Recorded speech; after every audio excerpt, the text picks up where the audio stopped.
welcome once again to Think Tank TV, and thank you so much for joining me. Now, the news that the managing director of NNPCL has been sacked by President Bola Tinubu is all over the place. Now, with all due respect, I have so much respect for Dr. Abati for his contribution to society, but I was so disappointed with some of the words he said with respect to the sacking of Kyari.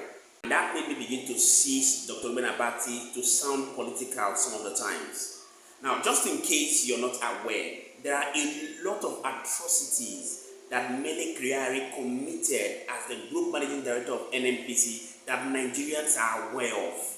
Nigerians have been calling for his sack, for President Bola Tinubu to sack him. And if you go through the internet, you find out that a lot of people are very happy about the fact that President Bola Tinubu sacked him today.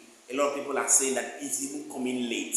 But for the records, I'm going to be giving you a brief information about the atrocities that Kyari committed and comparing it to the applause that was given to him by Dr. Abati in the early hours of today. First of all, it is the issue of the alleged mismanagement of about $2.9 billion. Yes, recall that in December 2024, Femi Falana came out and questioned the mismanagement of about $2.9 billion under the watch of Kyari, who is the sacked managing director of Nigerian National Petroleum Corporation Limited.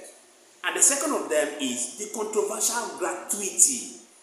Records has it that Kyari paid himself and some of his cronies gratuity while he was still in service. And we all know what happens to Nigerians who retire from civil service and find it very difficult to access their gratuity. But interestingly, in April 2003, he paid himself gratuity while he was still in service. And the third of them is the declining production of oil in Nigeria. Now, within the period when Kyari was the managing director of NNPC, records has it that for the first time in about 3 decades, that's about 30 years, Nigerian oil production declined by about 1 million barrels per day.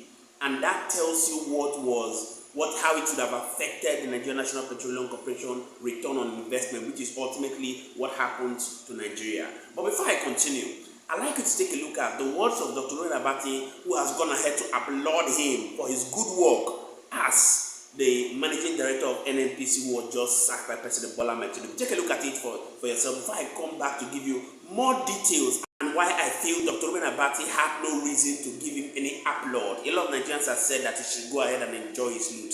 But anyway, let's take a look at that video before I come back to give you more thoughts about his flops as the managing director of NNPCL.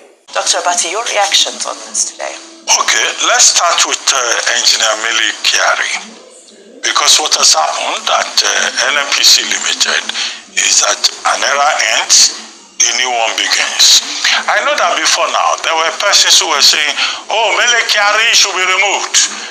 Kyari is the problem with the oil and gas industry in Nigeria.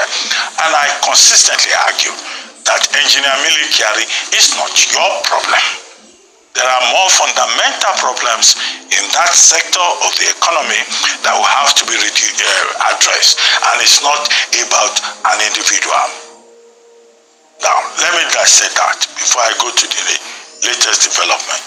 Now, Engineer Kyari attained the age of 60 years in January 2025. Having served, for over 3 decades in the NNPC, it was only logical that going by the civil service rules, after attaining the age of 60 years, he will have to yield the way for other people to take over.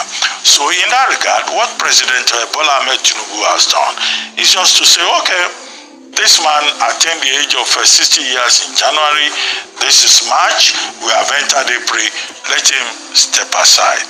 But the thing we'll call on President Tinubu to do is about consistency in terms of how this rule is also applied, which is just a basic constitutional civil service rule, public service rule, in Nigeria.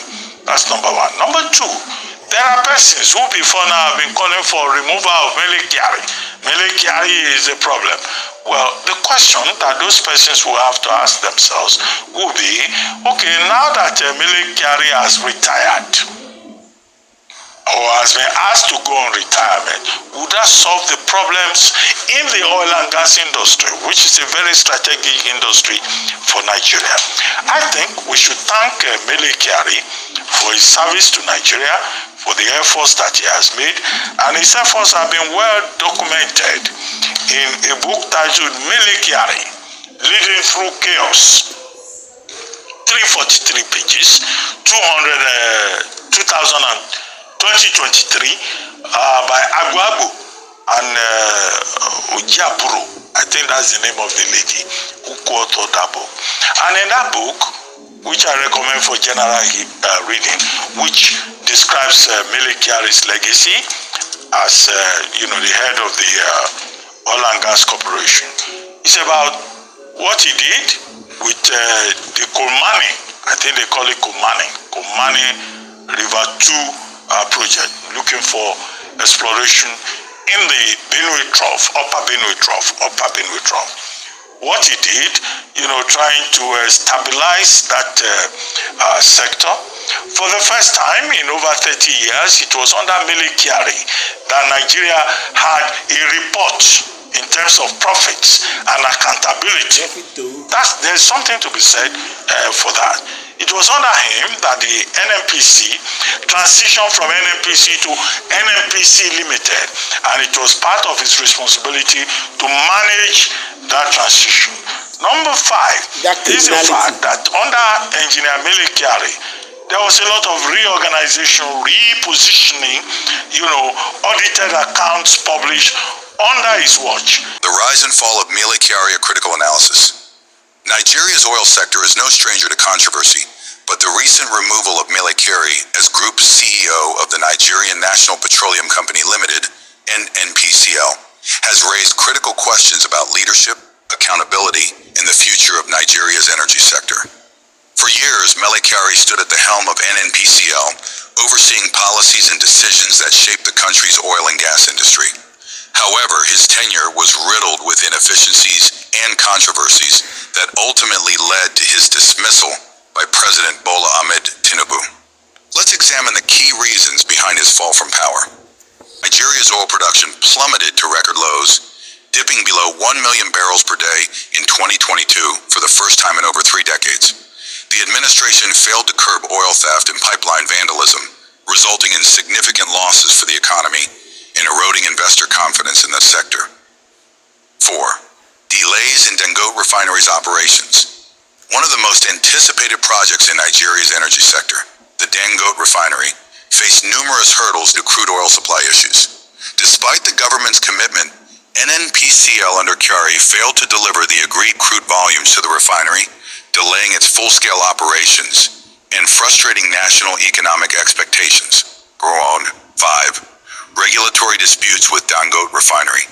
Tensions escalated between the Dangote Refinery and Nigeria's regulatory agencies under Kyari's watch. The refinery took legal action against the Nigerian Midstream and Downstream Petroleum Regulatory Authority, NMDPRA, accusing it of unfairly issuing import licenses that undercut its market position. This legal wrangling further delayed the refinery's contribution